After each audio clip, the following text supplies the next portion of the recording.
Good morning, ladies and gentlemen. My name is Bob Jaquay. I'm with the George Gund Foundation and have the great pleasure of volunteering in a number of capacities with the Fund for Our Economic Future, one of the co-hosts for this morning's program.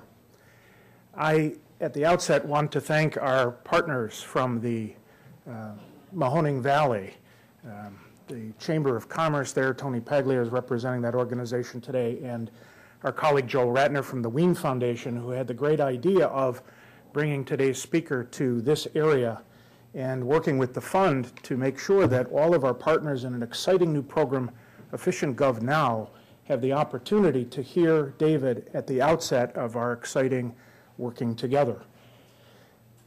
Those of us that have been working from the philanthropic community on economic development have realized that we're able to achieve so much more by collaboration and by breaking old ways, giving up some long-held prerogatives in order to try to work together to achieve a greater good.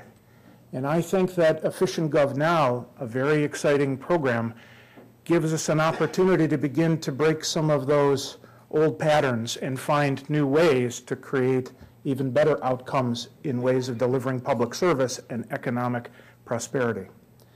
We're very fortunate in this room that we have many of the partners from local governments that have submitted to that program. I'm curious, I realize we can't go around the room and talk about our programs, but if we could see a raise of hands or if people could stand up and give us an idea of who have submitted that are here today. Any of our partners? I thought so. Thank you so very, very much for your efforts in putting together your ideas. I think that you are taking great leadership and you're really stepping out, taking some risk. And I realize that those of us that have had to stand for election or represent public officials, the stepping out with new ideas sometimes can be fraught with peril and downside. Congratulations on the risks that you're taking for the better good. When the idea of Efficient Gov Now was first proposed by two leaders within the fund, Phil Ranney, who's here today, who's with the, forgive me, I still call it the 1525 Foundation, the Kent Smith Charitable Trust, and Deborah Vesey, who is at the Deaconess Foundation. They had great vision about the opportunity of a modest program being able to find for the fund not only exciting ideas that advance our notion that government efficiency and collaboration contribute to economic outcomes, but that we could find new partners. And there are a number of partners in this effort from the academic community that we wanted to recognize today. I know that Tom Chema, the president of Hiram College, is here today, not only an outstanding educator, but a veteran of various state and local government enterprises and understands the notion of bringing people together to cause new things to happen for the good. Welcome, Tom, and thank you for all that you're doing with our program. We also have, is Diane Matejcik here from Kent State? Oh, very good. Yeah, you know, if I'm missing someone, just shout out. This is, it is the City Club, but it is somewhat informal this morning. And is Arnold Rahm here from Case Western Reserve? Well, we've got academic partners, Tom, folks from Kent State that are here, others from around the community that have been working hard to help us vet proposals, and I think more importantly over the long haul, to find the learnings that can be embedded in our collective knowledge and transmitted out.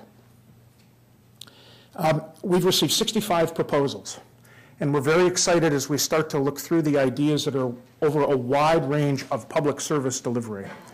There is a great excitement to get to the point where we can offer a handful for consideration and voting by the public using new media that Mike Giesing and others in the community have been advancing for a number of years to give people the opportunity to weigh in and buy in. And we're hopeful that by the summertime we'll be able to have a raising up of some real buzz and conversation about the best of these ideas.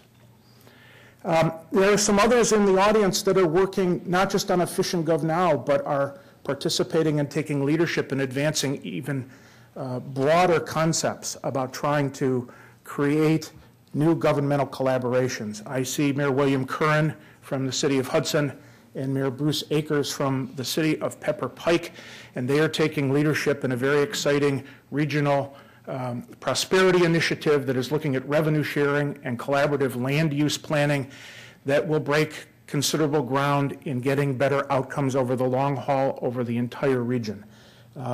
Obviously, if you haven't heard about it, you will hear more in the months to come. David, you've come to Cleveland at a very exciting time.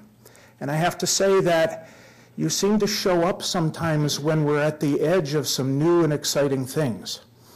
I have colleagues in the room that I worked with in county government here in Cuyahoga County, Paul Alcinas, Nancy Cronin, David Abbott.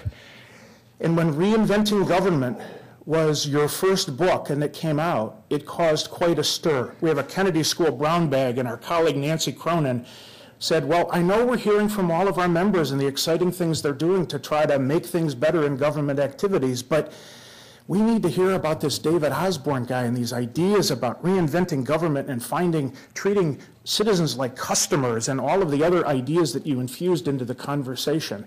And we read, is it The Cost of Government and the Field Manual for Reinventors, and there was quite a bit of passing around of David Osborne books and generated lots of new excitement. Alcinas used to give me a hard time because I kept copies of Government Magazine too long because everybody wanted to read your latest column when it came out. And the New York Times glossy Sunday magazine and the op-eds. Do you remember those days, Paul? Absolutely. You're here, just like we were 15 years ago, talking about regional dynamics and the change of our communities from being city-centric to being a true region, and how we've grown into something that's knitted together into one functioning economy. You're here at a time where we're trying to do a lot of the drill-down work and the more complicated, granular partnerships that will achieve results. And just as we were years ago when you were starting out, we're anxious to hear what you have to say to us, what kind of wisdom, confirmation, maybe a swift kick that you might be able to provide to our efforts. David Osborne, as you probably know, is a prolific writer. He has been teaching at universities across the country from Stanford to Yale. He has, those of you that know some of our local lights, David Sweet, David Garrison, Cy Murray, when they were inducted into the Academy of Public Administration, we said, oh, our guys are going to be hanging out with the national lights, like David Osborne. And so I could go on for a long time about what you can bring to us, but we're all very, very excited to hear what you have to say as we're engaged in this important work of Efficient Gov Now and finding new collaborations and ways of delivering public service. David?